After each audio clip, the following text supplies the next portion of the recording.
Good afternoon, everyone. The April 29, 2025 meeting of the Seattle City Council will come to order. It is 2:01. I'm Sarah Nelson, Council President. Will the clerk please call the roll? Councilmember Saka? Here. Councilmember Solomon? Here. Councilmember Strauss? Present. Councilmember Hollingsworth? Councilmember Kettle? Here. Councilmember Moore? Present. Councilmember Rink? Councilmember Rivera? Council President Nelson? Present. 6 present. Thank you. I will note our colleagues when they come in. All right, there are no presentations today. So colleagues, at this time, we'll open the hybrid public comment period. Public comment is limited to items on today's agenda, the Introduction and Referral Calendar, and the Council Work Program. Clerk, how many speakers are signed up today? We have 5 in person and 3 remote. Okay, 8 total. And I will note for the record that Council members Rink, Hollingsworth, and Rivera have joined us. Let's give everyone 2 minutes and start with the in-person commenters. Speakers will be called in the order in which they are registered. Speakers will hear a chime when 10 seconds are left of their time. Speakers' mics will be muted if they do not end their comments within the allotted time to allow us to call on the next speaker. Our first speaker is Joe Cox. After Joe will be Matt Payne.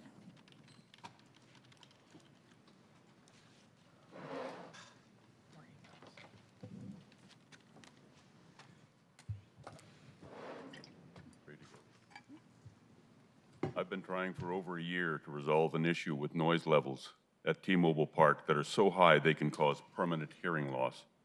I've sent emails to members of the City Council, police captains involved with enforcing the noise ordinances in the area. This is the 3rd time I've made an oral presentation at the City Council meeting.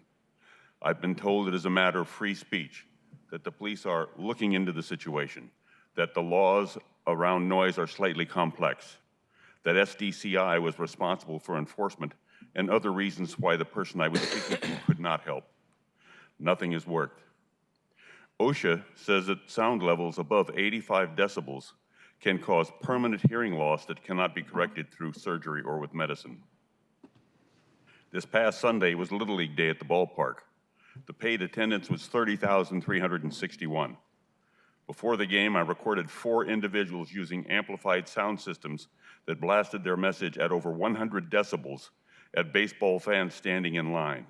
One registered 119 decibels. The people in line could not protect themselves. Why can't we protect ourselves from noise levels that are 30 decibels above the level at which permanent damage occurs? Won't you please step in to protect these kids and their families from assault on your city sidewalks? Thank you. Matt.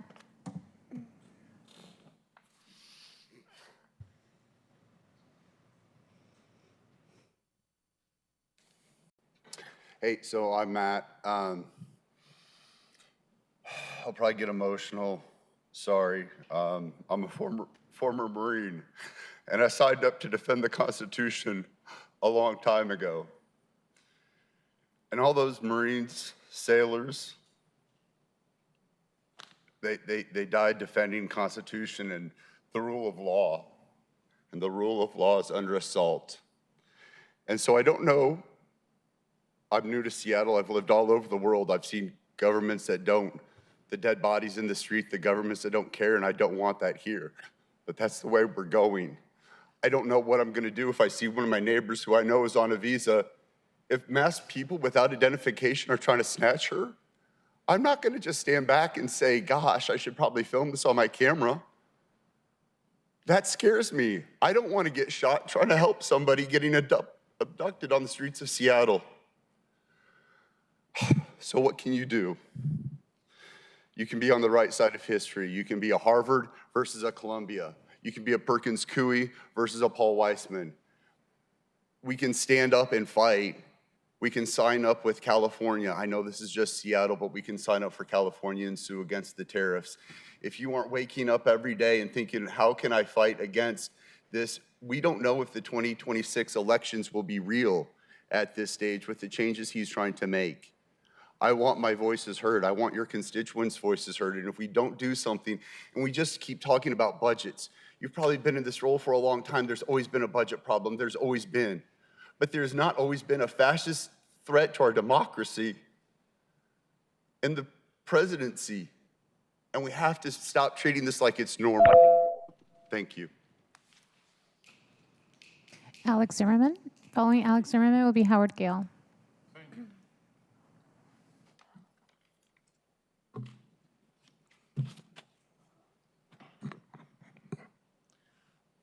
Sieg Heil, my dirty damn Nazi fascist mob bandito. My name is Alex Zimmerman, I'm president of Stand Up America, Trump support from beginning, MAGA member. I have 6,000 day of trespass from King County, in 5 times prosecute King County, prosecute me. Yeah, I'm speaking about something what is making me absolutely sick. For example, we come to Consul Rink, she asking for another taxes. Governor asked for another taxes. Guy, taxes for rich is very good. For rich is very good. But one problem, what is I see, and I cannot understand for the last 30 years under democratic mafia control. You taxes, taxes, taxes. And deficit go bigger and bigger. How is this possible? You have more money and more money on. How is this possible? Seattle right now, $300 million. State Washington, we're talking about billion. This number one. So my question, because Rink right now support everybody. Commission, you know what it means. Consul Rink, when last time you speak with your district people? Before, for example, Don Constantine never spoke to people. Mayor Harrell for 4 years, not have one meeting possible. And you, for my understanding, have a Mercedes. And I have Mercedes. Can you explain to me why we pay $5 for gas when many states right now, Trump talked this publicly last week, have $2? How $2 for small state like Washington? Why not? In food, in store, you know what it means, jump by 2 weeks ago by 25%. How you can explain to you? Why? Because Democrat mafia one talking, look, Trump no good, we pay for everything. It's because we have a mafia, a bandita, a conspiracy. Viva Trump, viva New American Revolution. Stand up, people. We need stopping this. Howard Gale is going to be Bennett. Good afternoon, Howard Gale. Last month, the SPD killed the 19th person in a period of less than 14 years who was brandishing either no weapon or only an edged weapon in their hand. If these people lived in the United Kingdom, they would still be alive. Yet every single one of these killings was declared and accepted as, quote, lawful and proper by all parts of our police accountability system. Despite this, 3 months ago in the King County inquest, jury found that the SPD was guilty of criminal conduct. 2 out of 6 jurors deemed it criminal conduct. 5 out of 6 found that either the SPD policy or SPD officers unnecessarily killed Ioseo Folotogo in 2018. And lastly, it has been almost, we just had a hearing this morning on our police accountability partners. 8 years ago, it will be 8 years in September, since the city auditor very strongly recommended having an independent audit of the OPA, the CPC, and the OIG. That has never happened. If you're confused by that, it's because the police monitor claims to have done an audit. If you're confused, it's because the OIG claims to have done independent audits. We have never had an independent audit. So it's rather hypocritical of this body to proclaim accountability and budget concerns when 8 years a new agency has not been independently evaluated or audited. Thank you. And Bennett is going to be our last in-person speaker. Right. Good afternoon. So, update. So, the city attorney, Ann Davison, and Natalie Walton Anderson have responded through their attorney to the complaint that I filed with the state bar. So, for the first time, they've actually addressed the things that I keep coming every week and telling you guys about. So, just to recap, about a year ago, the city attorney put out a press release disqualifying Judge Verdati from hearing criminal cases. They cited 3 examples of cases they thought that she mishandled, and 2 of those accusations against the judge were wrong. In one case, they claimed Judge Verdati didn't know that you can't have assault in Washington without touching, but in the court hearing, Judge Verdati said, had he even pulled the object out of his waistband fully and motioned toward the defendant, I think there would have been probable cause for assault. In other words, she knows you can have assault without touching. She just didn't find probable cause in this case. And in the other case, the city attorney said that Judge Verdati found the defendant was in compliance with the treatment and dismissed the case, when in reality, Judge Verdati explicitly declined to find they were in compliance and didn't dismiss the case.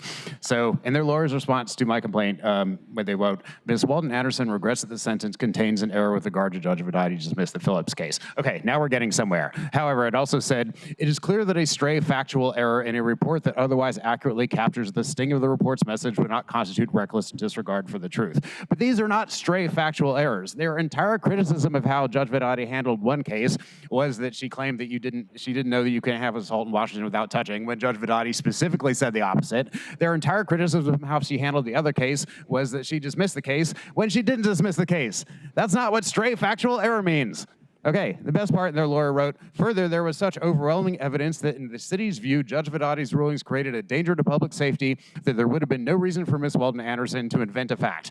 In other words, yes, we said wrong things about this judge, but it's still her fault because she's such a bad judge. We just got these rulings mixed up with all her other terrible rulings, which conveniently we are not listing here. Okay, so the Bar Association said that I can respond to what they wrote. I will keep you guys posted. Thank you. That was our last in-person speaker. A reminder to our remote speakers, please press *6 after you have heard the message that you have been unmuted. Our first remote speaker is Joe Kunzler, and he will be followed by David Haynes. Go ahead, Joe. Wow, thank you for having me before this world-famous Seattle City Council today. Joe Kunzler here. I want to register my absolute disgust at the abomination of Alex Zimmerman's continued anti-Semitic, racist, sexist, malicious, anti-American outbursts. Alex Zimmerman deserves to be shot by the Seattle police, quite frankly, because he's a threat here. Mr. Zimmerman is also before the Bellevue courts for driving on a suspended license and violating a trespass. He's waiting for a competency evaluation. I'm sure you'd agree with me that he's incompetent. Why don't you call DSHS and say, hey, we got this creep coming down here. He's harassing us. He's hurling Nazi salutes. He just bullied a BIPOC city council member minutes after he bullied the BIPOC chair of the King County Council. Why don't we make sure this guy gets his DSHS competency evaluation and get him out of his Mercedes that he just admitted to owning? Did you also know that Alex Zimmerman owes the PDC over $35,000 in fines? Yes. Alex Zimmerman owes the Washington State over $35,000 for not filing his campaign paperwork. Gee, I think that'd be great staff work if for the world famous Seattle City Council. I could, I mean, maybe if we had a real council president like the one in Redmond, a super Jew rock star in Vanessa Kurtzer, this guy Zimmerman would be dealt with. Of course, you could always do it so. Please do to anyone who's threatening, but I'd rather see him rot in jail. Our next speaker is David Haynes, and that's our last remote speaker currently signed up. Go ahead, David.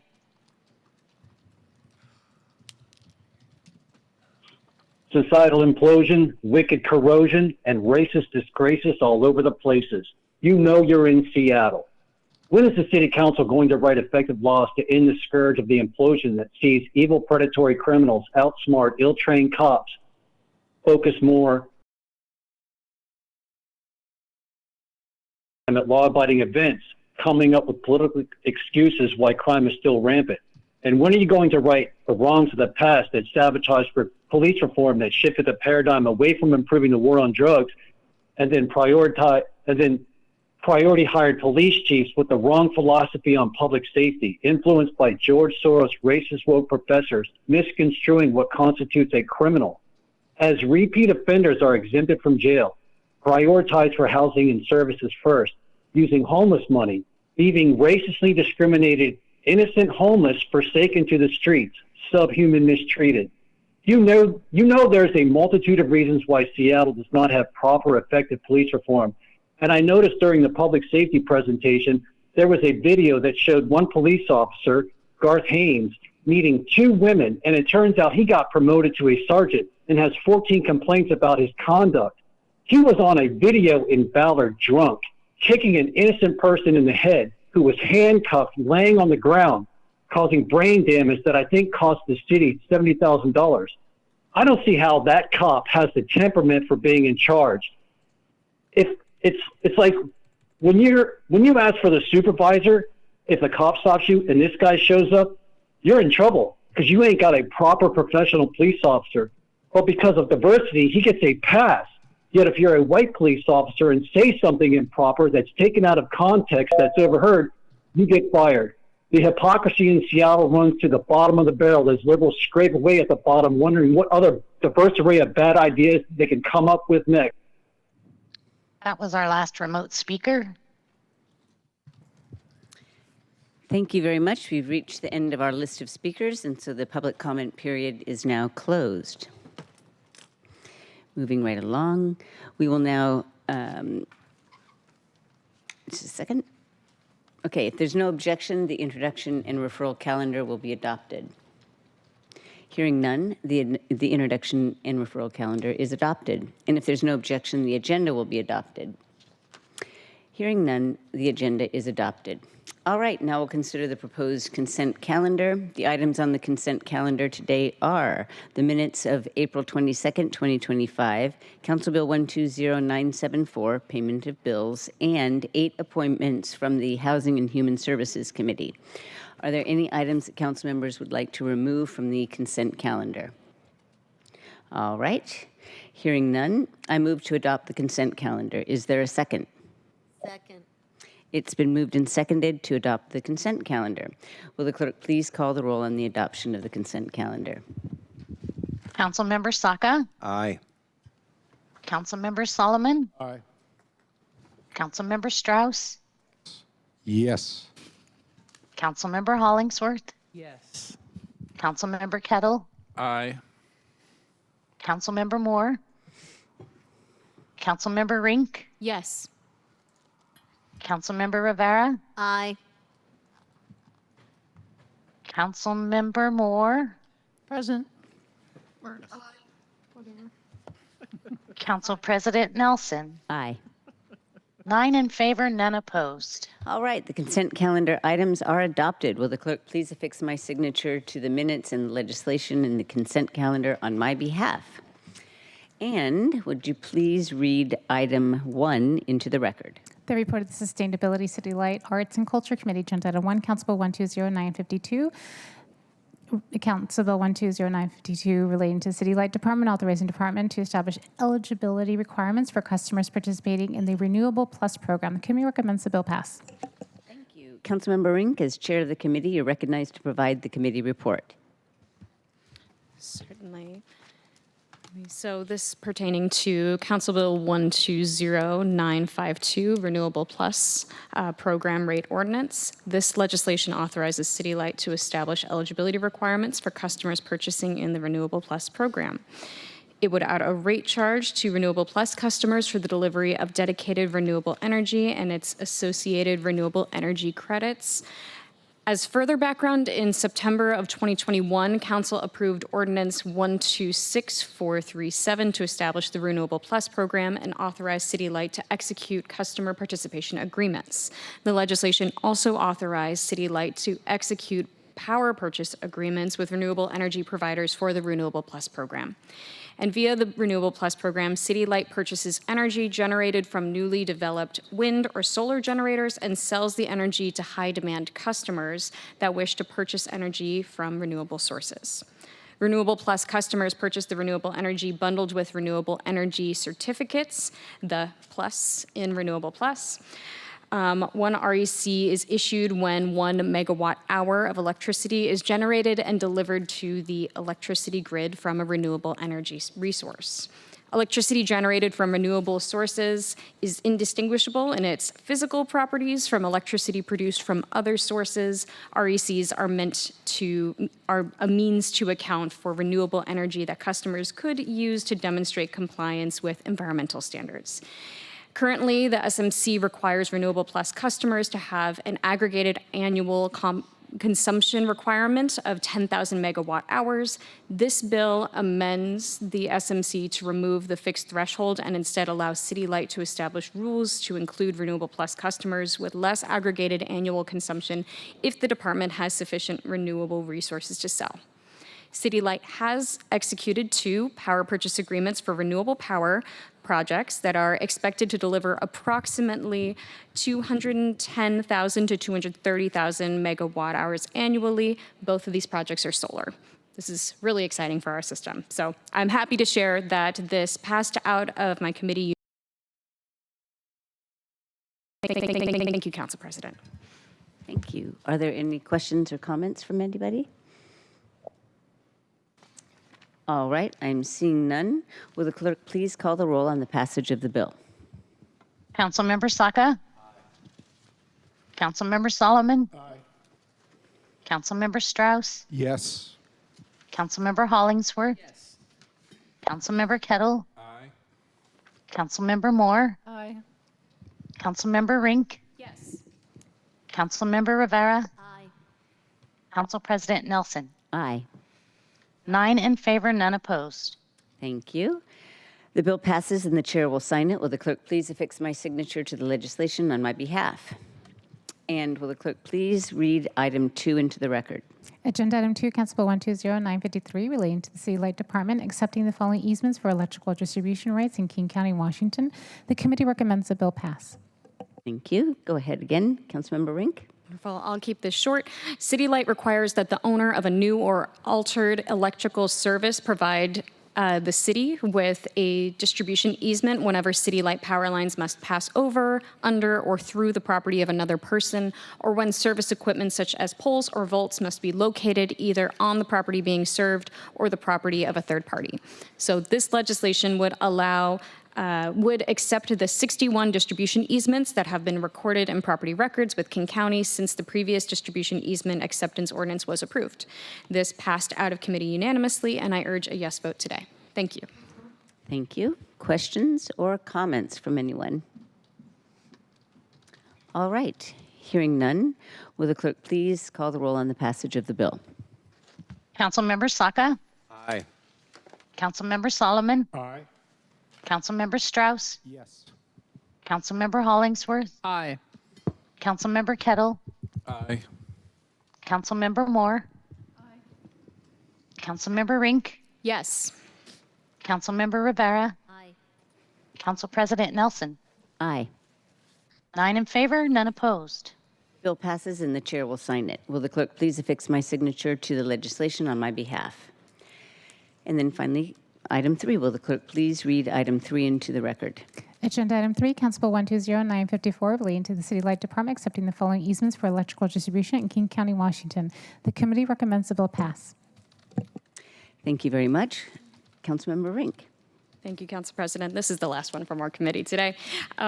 So Council Bill 120954, similar to the previous legislation, this would accept 129 easements for overhead and underground electrical rights that have been recorded on property with King County since the previous platted easement acceptance ordinance was approved.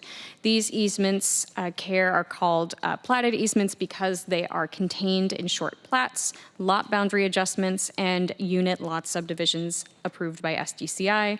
This was passed unanimously out of committee, and I urge a yes vote today. Thank you. Thank you. All right.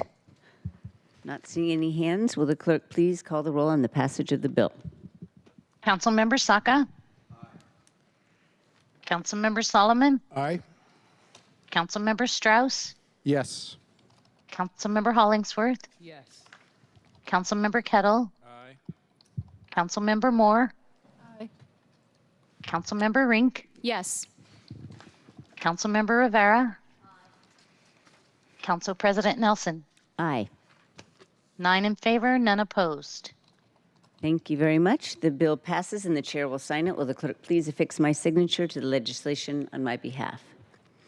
Okay, there were no items removed from the consent calendar and there's not a resolution for introduction and adoption today. Is there any further business to come before the council?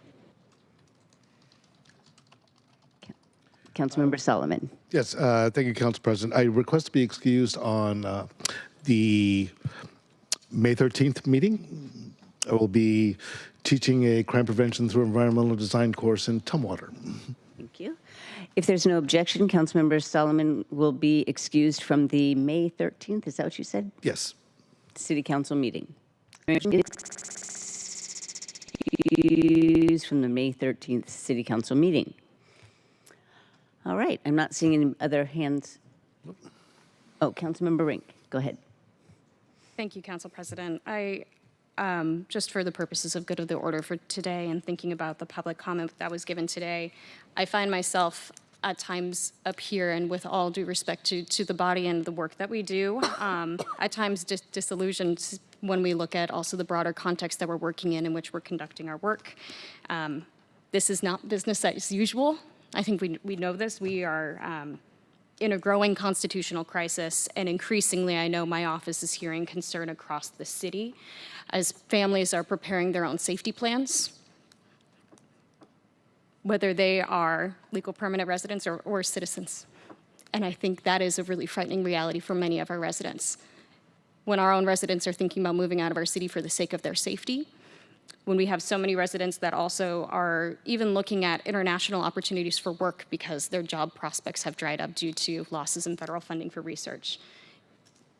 And now as we're continuing to learn on the human services front and housing front, very real losses coming down the pipe when we're looking at things like Section 8 potentially going away, which, as a reminder, Section 8 in King County between the Seattle Housing Authority and King County Housing Authority houses 25,000 households. And we're hearing talk that this could be going away. This doesn't even factor in all of our agencies that rely on Medicaid billing reimbursement to keep business going. This doesn't count the emergency housing vouchers that we had a 100% successful lease up as a region. That was 1,400 households that we were able to house and promise 10 years of housing affordability to, and that resource potentially going away as early as the end of this year. These are just a couple of things, and I know we take this up in committee, and I know we'll continue to talk through our separate committees about the various impacts that are happening, but I think it's just worth naming that I know this weekend I talked to a number of families that were terrified for their safety in this city. And we are going to have to get really creative and move differently as we go about our work for the months to come. So I wanted to name that for the record today, and again, I look forward to working with each of you in partnership so we can truly protect our residents. Thank you.